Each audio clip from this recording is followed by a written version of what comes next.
En primera plana, Carlos Herranz.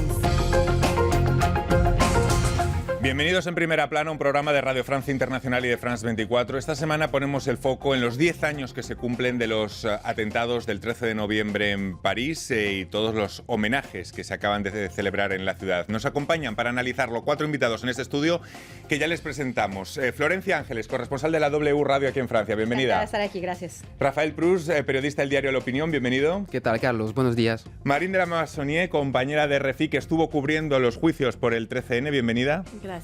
Y Pompeo Coppola es periodista especializado en asuntos internacionales. Bienvenido, Pompeo. Gracias, Carlos. 10 años del 13N en nuestro asunto en Primera Plana. Comenzamos. Han pasado 10 años de aquel 13 de noviembre que supuso un trauma para Francia. Aquellos atentados dejaron 132 muertos y se inscribieron en una secuencia larga de años de plomo del terrorismo yihadista que remitió ya con el fin del califato en 2017. Aquella noche de terror generó un efecto de unión temporal, pero también terminó acelerando la polarización y la radicalización de la política francesa en torno a asuntos como la laicidad. Una década después, hoy nos proponemos mirar desde la atalaya del tiempo para hacer la radiografía de aquellas cicatrices, de aquel trauma colectivo que se ha ido difuminando a partir de las nuevas crisis abiertas en los últimos años. Chalecos amarillos, pandemia de la COVID, guerra de Ucrania o inestabilidad política actual han ido dejando atrás una terapia postraumática colectiva que ha tenido efectos dispares. Leamos la prensa.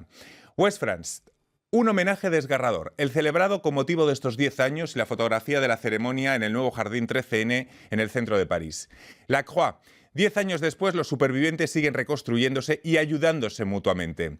Miremos también algunas portadas de lo que fue aquello, el registro en la prensa de entonces, esta de Liberación, carnicería en París, o esta otra de Le Figaro, guerra en pleno París. Bueno, de todos los actos, ceremonias, recuerdos que han visto estos días con motivos de estos 10 años de esta década que se cumple, ¿con qué se quedan? Florencia. Pues yo creo que con la emoción, pero también las muestras de solidaridad de la gente. Ayer me impresionaba en cada uno de los lugares donde hubo estas desgracias, atentados. Hubo gente que llegaba con una flor, con una veladora, con unas palabras y que quería estar presente, que únicamente se desplazaron hasta esos lugares para estar allí y mostrar esa solidaridad y que no se olvidara justamente ese 13 de noviembre. Rafael. Igual, me quedo con la dignidad de las víctimas que pues, llevan más de 10 años con una infinita tristeza que sigue ahí, pese al tiempo, pese a los años pasando. Entonces, sí, yo me quedo con la emoción y la dignidad de las víctimas. Marín. Yo me quedo con unas palabras de una víctima, David Fritz, que es franco-chileno, y que en sus redes sociales subió un texto muy lindo ayer, diciendo que después de 10 años como que nos entrega a nosotros la carga, el peso del dolor y de seguir con esa memoria. Pompeo. Yo me quedo con, digamos, con lo que llamamos la autopsia del dolor, es decir, con los detalles de los delatos, estos detalles brutales de las experiencias que vivieron las víctimas. 10 años después, ni nosotros, los que vivimos en primera persona aquellos atentados, algunos como periodistas somos los mismos, ni Francia es la misma, ni la situación del terrorismo yihadista lo es. No sé si podemos hablar, o hasta qué punto podemos hablar, de un trauma colectivo sanado. ¿Hasta qué punto esas cicatrices se han ido borrando y hasta qué punto no? Sí, yo creo que ayer también, de hecho, una de las cosas que me impresionaban era al ladito justo de donde se desarrollaban las ceremonias. Estamos hablando de donde fueron el barrio 10 y 11 de París, distritos que siempre han tenido una gran vida en las terrazas, en los restaurantes. Y ayer, por ejemplo, estaba esta ceremonia de un lado y la otra parte, los restaurantes abiertos y la gente en las terrazas, ¿no? Entonces, hasta ese punto se volvió, y de hecho fue meses después, cuando terminó también todo ese estado de emergencia, que la gente volvió a salir a las calles y a retomar su vida normal. Eso te habla de una sanación, al menos. La otra parte que para mí no ha sanado es que justamente ha abierto una brecha o una herida muy fuerte en cuanto a la polarización y en cuanto hacia este estigma hacia la comunidad musulmana, que todavía no ha sanado, que también ha sido aprovechado por algunos partidos políticos, ¿no? Y que ahí todavía hemos tenido un gran faltante, ¿no? De lograr cerrar y lograr pasar a esa otra etapa de realmente la unidad nacional que se vivió al inicio. Rafael, ¿hasta qué punto se ha sanado aquel trauma? Yo creo que lo que de verdad ha sanado fue el juicio, porque las víctimas y nosotros mismos como nación necesitábamos entender mejor lo que estaba detrás y por qué. Y de hecho el silencio de Salah Abdeslam es un problema en ese proceso de sanar a la ciudadanía de estos atentados. Y también estoy de acuerdo con mi compañera, porque es verdad que hemos pasado y el foco se ha desplazado un poco, pero los problemas de sociedad que seguimos viviendo todavía están ahí, aunque ya no hablemos de ello. Precisamente mi compañera Marín estuvo cubriendo aquel juicio contra los terroristas del 13N que se celebró 6 años después, en 2021. Fueron 148 días de audiencia, más de 400 testimonios de supervivientes y una sala de audiencias construida para la ocasión. 14 acusados, aunque solo quedaba uno vivo que hubiese participado en los comandos. Salah Abdeslam, condenado a cadena perpetua. Marín, ¿encontraron respuesta a las víctimas en aquel proceso? ¿A dudas que tenían? ¿Hasta qué punto fue sanador también ese proceso para ellas? Encontraron algunas respuestas, no todas. Se encontraron entre ellos muchas víctimas.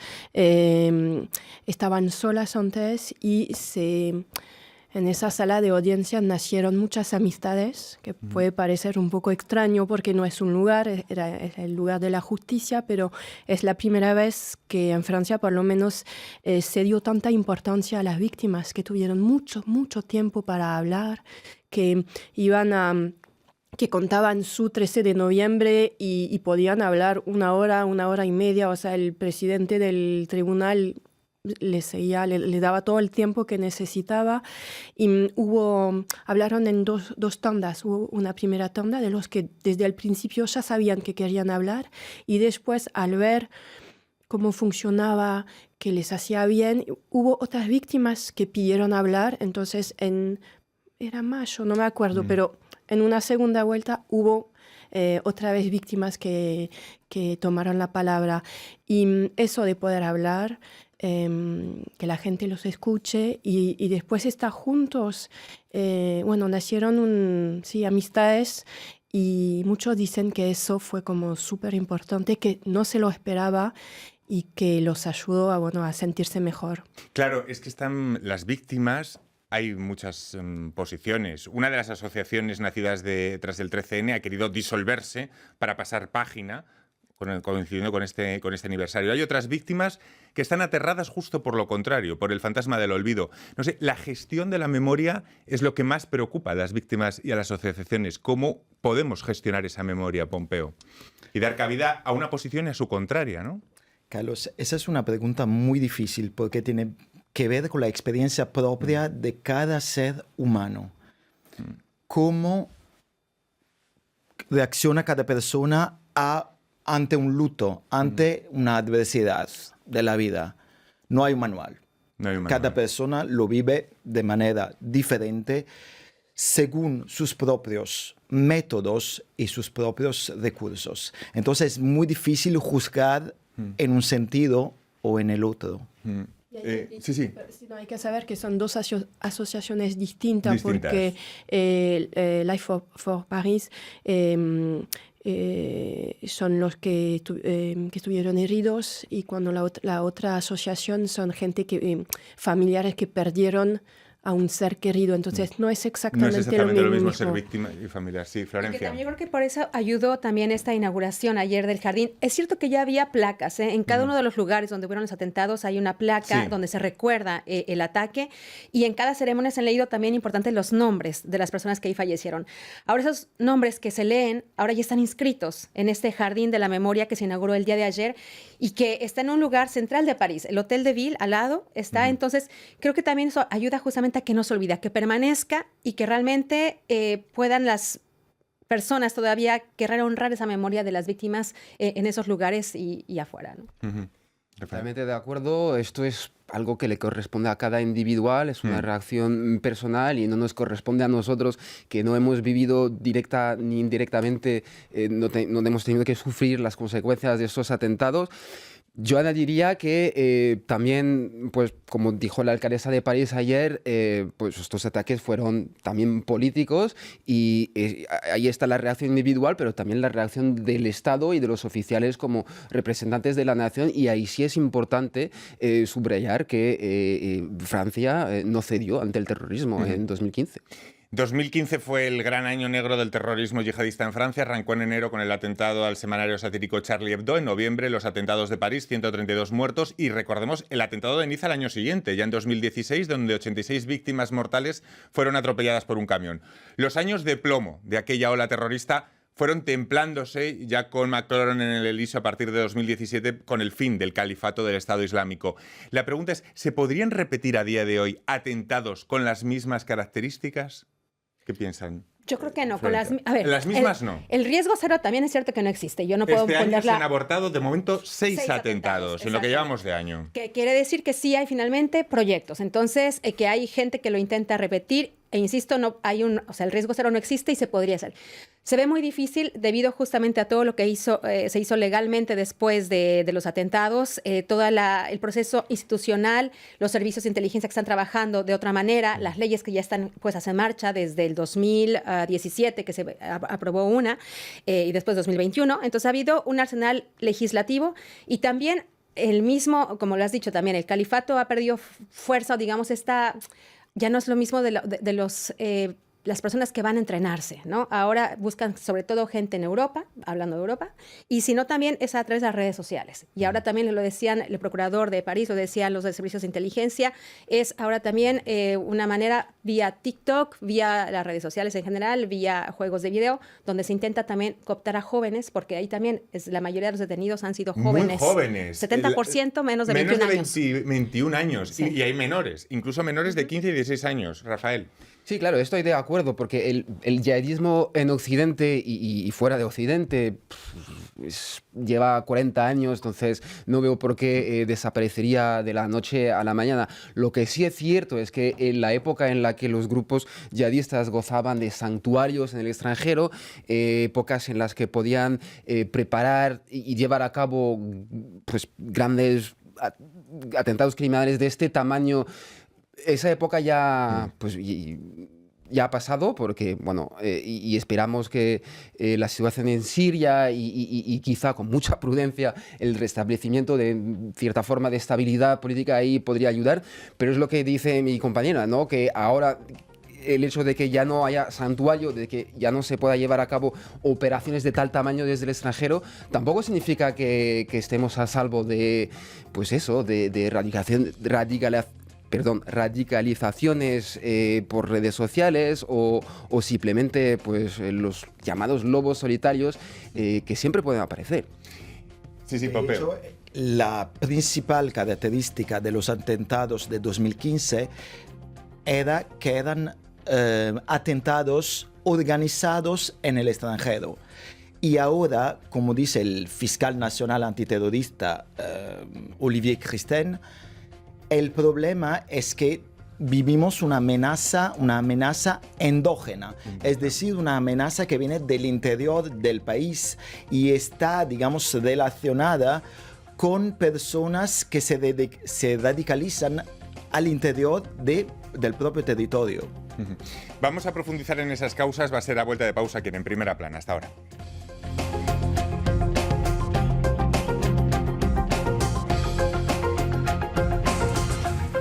RFI, la selección del mes.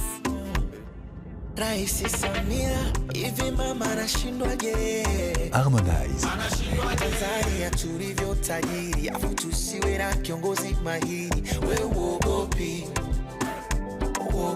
Sabrina.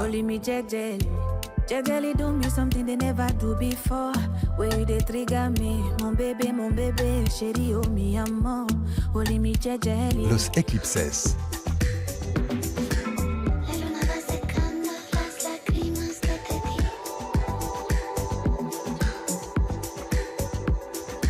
Santa Marta et Jerry D. Si supieras que me duele, que esta herida no me cierre, que mi sueño a ti te pese, yo te di alas pa' que huele y todavía te estoy esperando. RFI. Han pasado 10 años de aquellos atentados del 13 de noviembre de 2015 y esta semana en Primera Plana analizamos cómo ha cambiado Francia, cómo ha pasado ese trauma, esas cicatrices que son muchas veces todavía visibles. Nos acompaña Florencia Ángeles, corresponsal de la W, Marín de la Massonnier, compañera de RFI, que cubrió el juicio del 13N, Rafael Prus, periodista en La Opinión, y Pompeo Coppola, periodista especializado en asuntos internacionales. 2015-2025. ¿Dirían que Francia es una ciudad más o menos polarizada de la de aquel año de los atentados? ¿Cómo ha sido esta evolución en 10 años? ¿Hacia dónde hemos ido políticamente, Florencia? Sí, yo pienso que ha sido más polarizada. Lo que decíamos hace unos instantes, es una fractura que no se resolvió y que también tristemente ha sido aprovechada de manera política y sobre todo a las miras cortas de las elecciones presidenciales. Tristemente le juegan a eso los partidos políticos, ¿no? Algunos. Rafael. Es verdad, los desacuerdos y las diferencias de interpretación y bueno, todos los debates que tenemos desde hace décadas sobre el lugar de la región en la sociedad, todos esos desacuerdos siguen ahí. Me parece también que pues la guerra en Gaza y todo lo que pasa en Israel también ha quitado un poco el foco bueno, de Francia y es verdad que ahora incluso en los círculos yihadistas se habla mucho más de esta guerra ahora mismo, pero también, o sea, tampoco significa que hayamos pasado página y que estemos a salvo. Marín durante este tiempo ha conocido casos de supervivientes, casos de víctimas, incluso supervivientes que luego se llegaron a suicidar, que forman parte de esas víctimas, de esas víctimas que produjo el 13N años después, lo cual significa que hay muchos traumas que luego durante los años se van dilatando y llegan hasta la actualidad. ¿Qué casos has conocido, Marín, que te han llamado la atención? Bueno, se sabe que hubo, bueno, el 13 de noviembre se hablaba de 130 muertos y ahora son 132. Y sí, porque son dos personas que se suicidaron. Uno se suicidó hace un año. Hace poco, sí. Sí, hace poco. Porque, bueno, lo que pasó el 13 de noviembre es un veneno silencioso, podríamos decir, para algunas víctimas. Todo el mundo, después del juicio, porque el juicio, todo funcionó muy bien. Sí. Entonces todo el mundo tenía ganas de que eso ya está, o sea, y que las víctimas, había esa imagen de las víctimas que está mejor, la famosa resiliencia. Sí. Pero no es así, o sea, primero víctimas fueron muchísimas, porque bueno, primero los que estaban, los familiares que estuvieron toda la noche esperando noticias de su familia, los hijos de los que estuvieron, los huérfanos, incluso los que estaban por nacer, que hay varios, había madres embarazadas. Entonces hay como así ramificaciones. Y como dijimos en la primera parte de ese programa, que todavía hay mucho dolor, que sigue el dolor. Otro tema derivado, otra cicatriz derivada del 13N es la seguridad. Rafael, por ejemplo, ha profundizado periodísticamente en las medidas de seguridad que siguieron a los atentados. Los franceses se fueron acostumbrando durante años a enseñar bolsos a vigilancia cada vez que entrábamos en un sitio público. No sé cómo ha forjado todo este sistema de vigilancia a la sociedad francesa. Cómo hemos ido integrando a lo largo de los años medidas hasta normalizarlas por completo, ¿no? Y medidas draconianas a veces de seguridad de entrar en cualquier sitio y automáticamente y de forma natural ya saber que tenías que mostrar el interior de tu intimidad, ¿no? Es que es verdad, pero llevamos como franceses tanto tiempo metidos en esa situación que ya nos parece normal, por ejemplo, y tienes razón, yo me acuerdo de los años 90 en los que no había, tú podías ir a los Campos Elíseos, a una gran tienda y no había, o sea, no te risaban el bolso ni nada. No sé, yo sí sé que como francés todo esto empezó en el 2012, en realidad. Esa ola terrorista empezó realmente en Toulouse con Mohamed Merah en el 2012 y ahora, pues tienes razón, ya no nos damos cuenta de ello. Y yo creo que hasta hemos perdido la capacidad de pues, reflexionar un poco sobre lo que es, pero es verdad. Pompeo, de seguridad. Bueno, para mí esas medidas no son bastante draconianas. Voy a ser un poco polémico, Carlos. Sí. cuando vas Bueno, a se han un... rebajado, no es lo mismo que después de aquellos atentados, ahora ya no es pero lo mismo. que pasa, mira, te vas a un lugar, te registran el bolso y que, en plan, no lo registran de manera completa, ven un poco lo que hay encima del bolso, entonces yo puedo llevar lo que quiera, una pistola, algo, un cuchillo y tal. Y que, Bueno, es polémico en el sentido de que, claro, hay diferentes puntos de vista y también diferentes opciones políticas, en el sentido de que hay gente dispuesta a ceder en sus libertades a cambio de la seguridad y hay gente que no, hay gente que defiende mucho más. Son dos posturas distintas, claro. total, pero digo, yo creo que la seguridad es un bien asunto último. muy importante y yo pondría, no sé, controles en cada entrada del metro o como hacen en la escuela de Estados Unidos. Es aceptable como postura, pero es verdad que es polémica y que hay gente que nos está viendo que dirá no. Pero por Yo creo supuesto... que como sociedad hemos entendido de que desafortunadamente teníamos que perder un poco de Sí. nuestra libertad, Sí, sí. porque es lo que hay, El problema es simplemente. poner el cursor en el punto exacto, en el momento exacto, ¿no? Es saber hasta qué punto esa pérdida de libertades se hace por un bien común y hasta qué punto, oye, no, esto es too much. Y es que si no, ¿cuántas veces también hemos cuestionado la falta de prevención, ¿no? Claro. Entonces, si después de esto hubiéramos quedado igual y no se hubieran hecho esas medidas, yo creo que hubiera sido más grave, ¿no? Decir, no se tomó ninguna acción Sí. para prevenir. Claro, es cierto, hemos cedido, ¿no? O sea, y tenemos que ceder quizá para un bien común, pero también, ojo, que no se puede tampoco soportar todo. Pero yo me doy cuenta, por ejemplo, y lo hablábamos también, lo acabas de decir, ¿no? Es atentados tan fuertes 2015, que empezó con Charlie Hebdo, luego 13 de noviembre, al año siguiente lo de Niza, y después de lo de Niza, que fue este camión que se aventó contra la gente que estaba para celebrar el 14 de julio, vemos que muchos eventos ya públicos están en esos grandes bloques Sí. para evitar que un camión vuelva a pasar. Entonces, bueno, Vamos a otro tema polémico, porque si este de la vigilancia es polémico, este de ahora también lo es. La justicia restaurativa. Salah Abdeslam, único miembro de los comandos, condenado, como ya hemos dicho, dice que desea establecer una vía de diálogo con las partes civiles, encuentros en prisión. ¿Confían en este mecanismo, en su eficacia? Porque lo primero es que se haga en una base de honestidad, que por la fecha en la que se habla... Bueno, de esto no parece que sea tan casual. Tampoco el hecho de que Abdeslam fuera interrogado por la posesión ilícita de un USB en prisión con propaganda terrorista. ¿Cómo ven esto de la justicia restaurativa? En principio hay víctimas que sí que quieren, que lo han pedido. Hay muchas víctimas. Incluso durante el juicio muchas personas, muchas víctimas querían mirar a los ojos a los acusados. Era súper importante. No venían a testimoniar, venían a ver a los ojos a los acusados. Y sí, hay muchos pero no sé bien por qué, no sé qué esperan conseguir. ¿Qué tipo de respuestas? Sí. ¿Cómo ven esto de la justicia restaurativa, Rafael? Es polémico, ¿eh? Es polémico, pero no es mi especialidad. Sí, sí. Pero yo creo que aunque se estudia el yihadismo, porque claro, lo sufrimos, hay muchos estudios, mucha gente que reflexiona acerca de ello, pero seguimos sin entender por qué una persona nacida en Francia o en belga, un francés, un alemán de 20 años, quiere matar a inocentes a ráfagas de AK-47. Entonces, es algo que seguimos sin entender.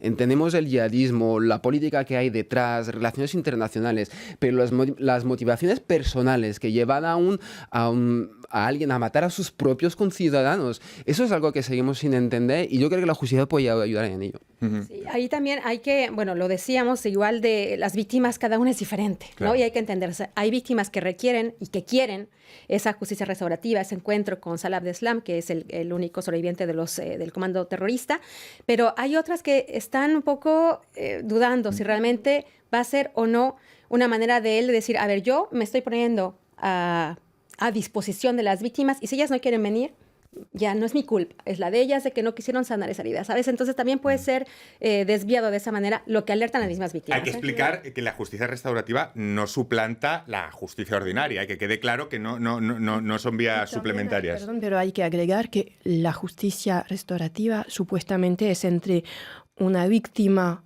por ejemplo, de una violación y un violador, pero no al mismo violador. O sea, que lo que propone Abdeslam se hace muy poco, en realidad. En ejemplos de justicia restaurativa son víctimas y condenados, pero de otras causas, de otras no de lo causas, mismo. Pompeo. Pero lo que pasa es que Salah Abdeslam dijo que él quiere implicarse en este tipo de iniciativa de justicia restaurativa.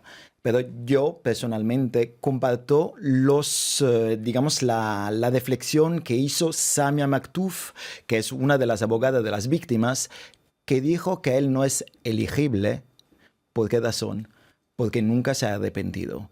Y como tú decías antes, le encontraron hace muy poco, su novia le entregó una memoria USB que contenía aparentemente propaganda yihadista, y esta misma mujer fue acusada hace unos días de organizar un atentado en Francia.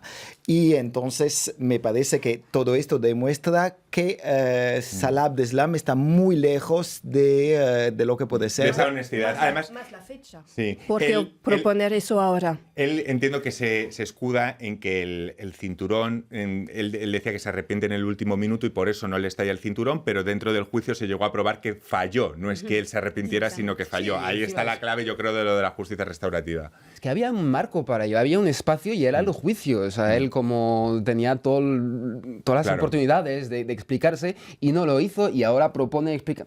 Me parece un poco difícil. Bueno, nos quedan unos segundos. No sé si quisieran destacar algún mensaje, algún discurso de la jornada de homenajes del 13N, algo con lo que quedarnos en esta fecha tan simbólica. Sí, bueno, a mí eso es realmente lo que decían ayer, es la Francia no olvida. Creo que eso es lo más importante, que no se olvide, independientemente de la manera en la que cada quien conmemora y haga. Y respetar todas las posturas, ¿no, Rafael? Ojalá no volvamos a vivir eso nunca. Marín o Pompeo. Comparto con Florencia eso de que la sociedad se unió otra vez y no va a olvidar, ojalá. Pompeo. Igual, la memoria, el pasado sigue siendo presente. Pues muchísimas gracias, es un placer compartir este tiempo para recordar lo que fue aquella noche del 13 de noviembre de 2015. 10 años después, cicatrices que todavía siguen visibles en la sociedad francesa y un trauma colectivo del que se intenta recuperar Francia. Muchísimas gracias a los cuatro y a todos ustedes. Hasta la próxima semana aquí en Primera Plana. Gracias.